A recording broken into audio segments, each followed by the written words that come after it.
Look around you right now. The Earth spins on its axis. It orbits the Sun. The Sun traces a vast arc around the center of the Milky Way. And the Milky Way itself rotates through the deep darkness of space. Drop down to the smallest conceivable scale, and you find that subatomic particles carry a fundamental property called spin. Everything rotates. Absolutely everything. And yet, the explanation you were given for how all of this began is one of the most quietly accepted lies in the history of science. You were told the universe started with a Big Bang, a perfectly uniform, beautifully symmetric expansion outward in every direction, clean, orderly, and elegant. But apply pure logic to that picture for just a moment.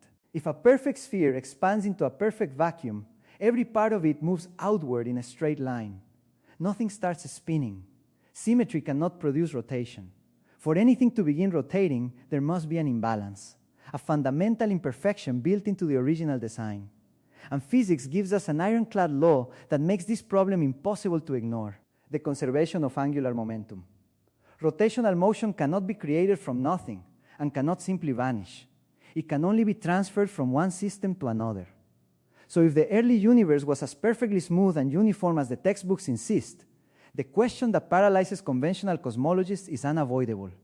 Who or what delivered the first push? Where did the original spin come from that eventually infected every particle of matter in existence? To begin answering that, you need to understand the mechanics of rotation at its most fundamental level. Picture a baseball thrown in the deep vacuum of space, completely free of gravity and air resistance. That ball travels in a perfectly straight line forever. Isaac Newton established this centuries ago. Objects resist changes in direction. They prefer straight line motion above all else. Rotation is a constant rebellion against that preference. Every part of a spinning object is being continuously forced to change direction, resisting its own natural tendency at every millisecond. And all of it obeys one absolute and unforgiving rule: the conservation of angular momentum. You have almost certainly seen this in action without realizing it. Watch a figure skater spinning on ice. Arms extended wide, the rotation is slow and controlled. The moment those arms pull tight against the chest, the skater becomes a blur, accelerating dramatically without any additional energy input. The total spin of the system is fixed. Compress the mass toward the center, and the rotation rate must increase to compensate. That law is not a guideline or an approximation. It is absolute. Now take that skater and scale the concept to cosmic proportions. Imagine a primordial cloud of gas spanning billions of kilometers, drifting in the early darkness of the universe. It is almost completely still, but not entirely. Perhaps one tiny current of particles moves a few millimeters per second at a slightly different angle from the rest, an almost imperceptible asymmetry, a ghost of a perturbation. Then gravity enters as the most relentless architect in existence, pulling all that dispersed gas toward a central point. The enormous cloud begins to collapse under its own mass, destined to form a star and a surrounding disk of dust and debris. And as that vast structure shrinks, exactly like the skater pulling in her arms, it begins spinning faster. That original whisper of motion amplifies into a cosmic hurricane.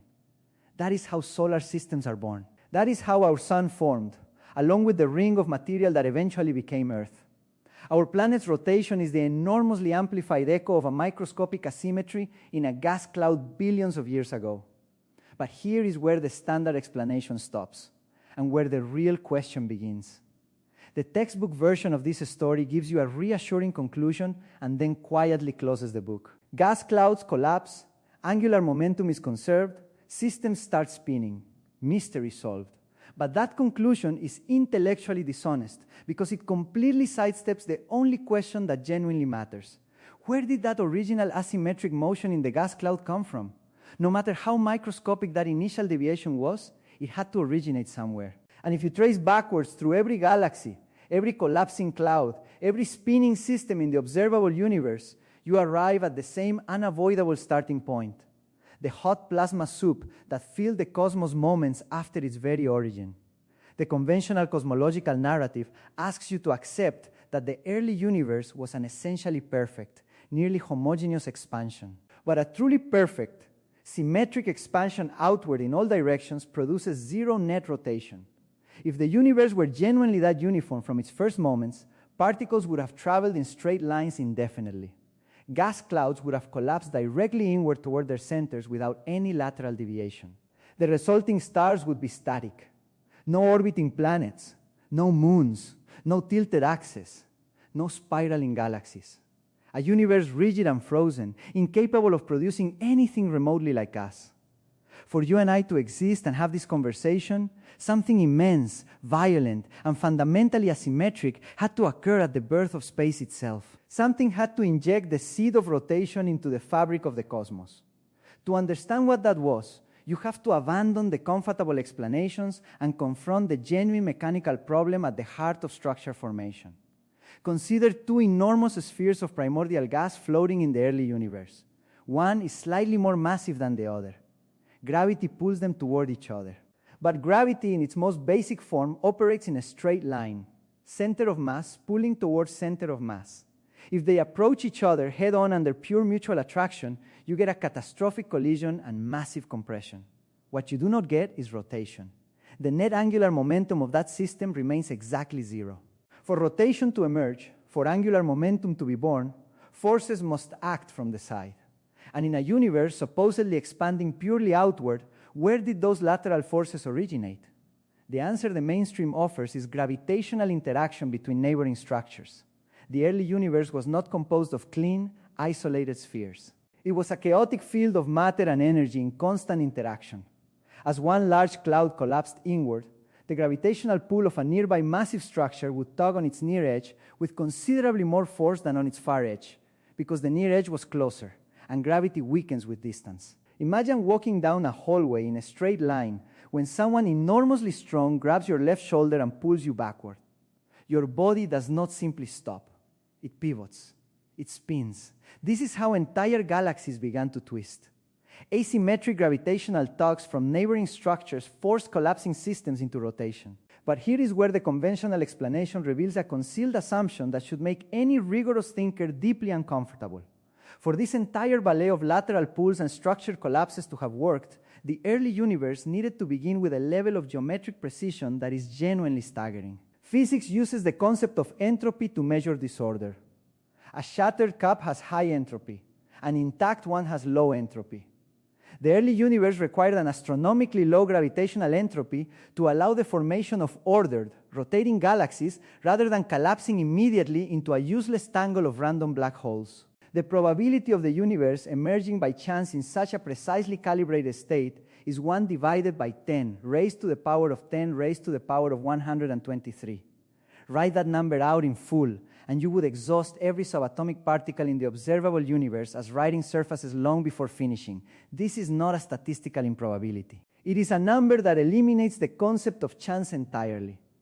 The universe did not explode chaotically. It was born with an underlying geometric structure that forced space and time themselves to curve, distort, and allow matter to slide and twist. And to see the naked face of that twisted geometry, you need to stop looking at gas clouds and confront the most extreme objects our mathematics can describe. Albert Einstein permanently dismantled the idea of space as a passive, empty stage. His general theory of relativity established, and decades of subsequent work have confirmed, that space and time are not a static backdrop for cosmic events. They form a physical fabric, something real and tangible that can be bent, stretched, and violently distorted by the presence of mass. Most people have encountered this idea through the classic demonstration of a heavy ball resting on a stretched rubber sheet. The ball creates a depression, and nearby objects curve toward it. It is a serviceable analogy for gravity, but it hides something profound and deeply troubling about what rotating mass actually does to the fabric of reality. If space were simply an empty stage, a massive spinning star would rotate on its own while the surrounding space remained completely undisturbed. But space is intimately entangled with matter. It cannot remain passive.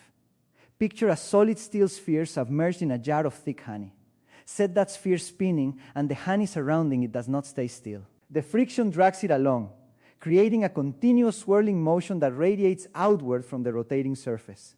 This is precisely what matter does to space-time. When a massive object rotates, it literally drags the surrounding fabric of reality along with it. Physicists call this frame dragging, and it is not a theoretical elegance. It is a measured, confirmed physical fact. Satellites currently orbiting Earth must continuously correct their trajectories because our planet's rotation subtly twists the space-time around it. Earth's effect is a whisper compared to what is possible. To confront the full paradox that rotating mass creates in the structure of reality, you need to examine what happens when frame dragging is amplified to the most extreme conditions the universe produces. You need to look directly at a rotating black hole. When a supermassive star exhausts its fuel and collapses under its own gravity to form a black hole, all that original angular momentum we have been discussing gets compressed into an almost incomprehensibly small region. The rotation becomes so overwhelmingly violent that the fabric of space-time is dragged at a rate that breaks your intuitive understanding of physics. Surrounding this rotating black hole forms a region called the ergosphere. And inside this zone, space-time itself is being dragged faster than the speed of light.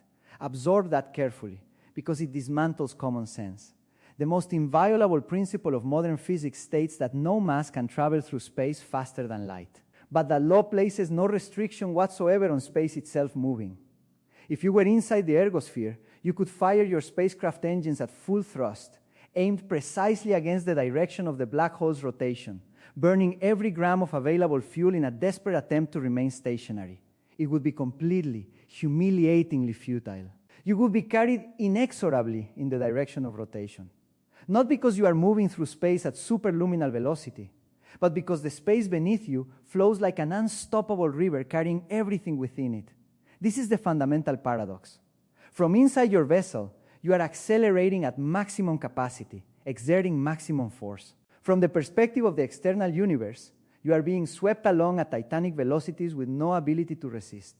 You are stationary within your local piece of space, but that piece of space is itself in perpetual circular fall. Matter does not command the rotation of the universe. It is the twisted, dark geometry of space-time itself that holds everything prisoner. Space rotates, and we are simply carried along in the current. This understanding transforms everything about how we approach the deepest question of cosmic origins. And it leads directly to the most extreme mathematical object in all of theoretical physics. For decades, the popular image of a black hole's interior has been built around a single central point, a mathematical singularity where matter is crushed to infinite density, where all physical laws break down completely, and where the known equations of physics simply give up and stop functioning. This picture is tidy, easy to explain, and almost certainly wrong. It commits the single most fundamental error possible given everything established so far. It ignores rotation entirely. Nothing in the universe is stationary. Everything spins. And when a massive star collapses to form a black hole, that original angular momentum does not vanish. It is conserved, compressed, and amplified to mathematical extremes. The physics of rotation despises perfect spheres and geometric points in equal measure. Apply the same logic as the spinning pizza dough.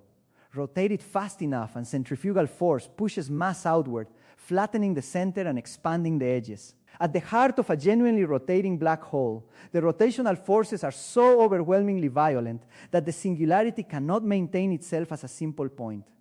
The mathematics describing rotating black holes, known as the Kerr metric, demonstrates this without mercy. Extreme spin pushes the mass outward from the center, stretching and deforming it until it takes the form of a perfect ring. Picture a singularity shaped not as a point but as a loop, infinitely thin, possessing no physical thickness whatsoever, yet carrying at its edge a gravitational force equivalent to millions of suns compressed into a circle. And here is where human intuition begins actively fighting reality. If the singularity is a ring, then by basic geometry, it has a hole in the middle, a void at its center. This transforms the entire interior architecture of a rotating black hole. Imagine approaching such a black hole with your trajectory precisely aligned with its rotational axis, falling straight down through the polar region. You cross the event horizon and absolute darkness surrounds you. But unlike what every popular account suggests, you are not crushed against a wall of infinite mass. You slide through the geometric center of that infinite ring, pass through the opening at its core, and emerge into something the equations describe as genuinely new territory, a region where distances become negative and gravity reverses completely. The force that pulled you inward now repels you outward with equal violence. But the true fracture in physical intuition lies in what the ring's rotation does to the dimension of time. The frame-dragging effect of this spinning ring of infinite mass is so severe, so geometrically extreme, that near it, space and time exchange their roles entirely. Attempting to orbit around this ring, singularity, means you are not tracing a path through physical space. You are tracing a path through time itself. Physicists describe these trajectories as closed time-like curves, loops in the temporal dimension where your inevitable future curves back and collides directly with your own past. Complete one full orbit in that mathematical structure and you do not return to the physical location where you began. You return to the moment before you started moving. You arrive before you departed. The asymmetric rotation of the universe has twisted the straight, one-directional arrow of time into a closed circle, breaking the foundational law of cause and effect. This is not science fiction constructed for dramatic effect. It is a direct, unavoidable conclusion derived from the most precisely tested equations in theoretical physics. Extreme rotation is the only known mechanism capable of bending time back on itself. And this brings us to the deepest question the entire analysis has been building toward: the question of where the very first rotation in the universe actually originated. Every thread explored so far: the conservation of angular momentum, the geometric precision of the early universe, the frame-dragging violence of rotating black holes, the time-bending mathematics of ring singularities. All of it has been building toward a single unavoidable question: who delivered the first push? What seeded the original asymmetry that forced all of cosmic matter to begin spinning? The answer the Standard Model provides is essentially no answer at all. It attributes the initial conditions to quantum fluctuations, microscopic random variations that somehow produce the extraordinary precision we calculated earlier. One chance in 10 to the power of 10 to the power of 123. That is not an explanation. That is a placeholder. To find a genuine answer, follow the physics forward to the universe's ultimate fate, and then follow the mathematics beyond that point. The sequence is straightforward. Over immense timescales, every star burns through its fuel and dies in the cold. Galaxies drift apart as expanding space carries them beyond any possibility of interaction. The only structures that outlast everything else are supermassive black holes. But even those are not permanent. Quantum physics establishes that black holes slowly evaporate, radiating away their mass across timescales of unimaginable length through a process of thermal emission. Eventually, in a future so remote that no unit of time in current use adequately describes it, the last black hole completes its evaporation. The entire universe becomes a vast, cold ocean of photons, massless particles of light spreading through infinite darkness. The story ends. That is the conventional picture. But the mathematics does not stop there. Photons carry no mass, and according to the strict rules of relativity, for anything traveling at exactly the speed of light, time ceases to exist entirely. A photon does not experience duration. The moment of its creation and the moment of its absorption are, from its own perspective, the same instant, regardless of whether it has crossed the entire diameter of the universe in between. If the universe's ultimate state consists exclusively of massless photons, then by strict mathematical definition, the concept of time dissolves. Without time, spatial measurement loses its foundation. The physical distinction between an infinitely large, cold, dilated universe and an infinitely small, hot, compressed point becomes mathematically meaningless. Both states exist at the same scale. They become geometrically identical. A dead universe filled with cold light is mathematically indistinguishable from the hot, dense starting conditions of a new Big Bang. Our universe's origin was not a beginning. It was the geometric continuation of a previous universe's end. This framework is called conformal cyclic cosmology, and it resolves the rotation paradox with a force that the Standard Model cannot match. In the universe that preceded ours, supermassive black holes existed in enormous numbers, devouring stars and spinning furiously, exactly as they do in our universe today. When those ancient black holes collided with each other, the violence generated gravitational waves of titanic scale, spiral impulses of energy propagating through space-time at the speed of light. When that previous universe died and its cold mathematical endpoint transformed into the fiery dawn of our own cosmos, that rotational energy did not vanish. It crossed the boundary. The spiraling gravitational waves from the collisions of long-dead black holes left their imprint on the freshly born fabric of our space-time. They carved in asymmetries, primordial vortices embedded in the hot plasma of our creation. That is the lateral push we have been searching for. That is the original seed of rotation. Everything in our universe spins today because it inherited the rotational momentum of black holes that died in an era before our time existed. A framework this bold demands physical evidence. Theoretical elegance is not sufficient. The mathematics must leave measurable fingerprints in the observable universe, signatures that can be detected with real instruments pointed at the real sky. And the evidence exists. It is visible in the oldest light in the universe, and it terrifies the cosmologists who encounter it while remaining committed to the standard model. The cosmic microwave background is the faint thermal radiation left over from the universe's earliest moments, the closest thing to a photograph of the cosmos shortly after its birth. When you map this radiation across the entire sky, the standard model predicts you should see a distribution that, while not perfectly random, follows patterns consistent with quantum fluctuations inflated by rapid early expansion. What the data actually shows, when analyzed with precise mathematical filtering techniques, are large-scale concentric ring structures. Enormous circular patterns where the background temperature is measurably more uniform than the chaotic quantum noise surrounding them. These rings are not noise. They are not artifacts of measurement. They are what physicists should expect to see if a massive energy release from a previous cosmic era sent a spherical shockwave through the primordial plasma of our early universe. Imagine a heavy stone dropped into a perfectly still pond. The rings that expand outward from the impact point are precisely analogous to what we measure in the cosmic background radiation. These structures have been called Hawking points, the thermal echoes of black holes that completed their evaporation in a previous universe, releasing their stored energy in one final eruption. That energy crossed the mathematical boundary between cosmic cycles, compressed through the scale invariant transition where the distinction between large and small loses meaning, and then expanded violently into our space-time, creating spherical shock waves that imprinted those concentric rings we now measure. Crucially, that energy did not cross the boundary as a calm, static release. It carried with it the rotational signature of the black holes that produced it, the spiraling gravitational waves from ancient collisions, the angular momentum accumulated across an entire previous cosmic lifetime. All of it transferred into the fabric of our newborn universe. It injected a symmetry directly into the plasma of our creation, seeding the primordial vortices that forced the first gas clouds to twist rather than collapse symmetrically, generating the spiral galaxies that now rotate above us. The logical chain is now complete. When you watch a hurricane forming over warm ocean water, you are observing the conservation of angular momentum operating at a planetary scale.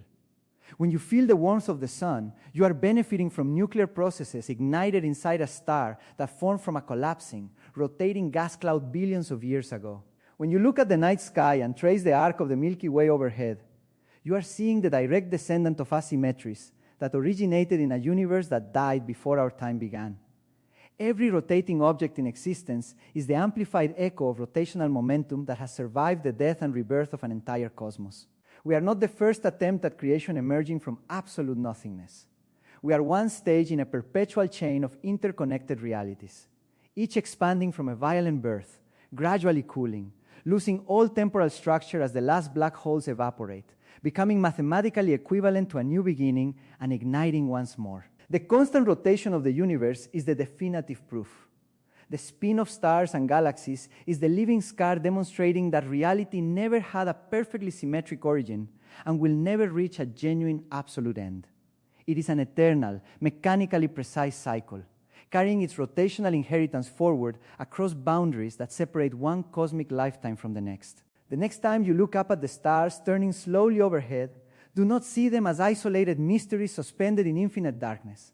See them as the heavy gears of a cosmic clock that was already running long before our universe began counting time, and will keep running long after it stops.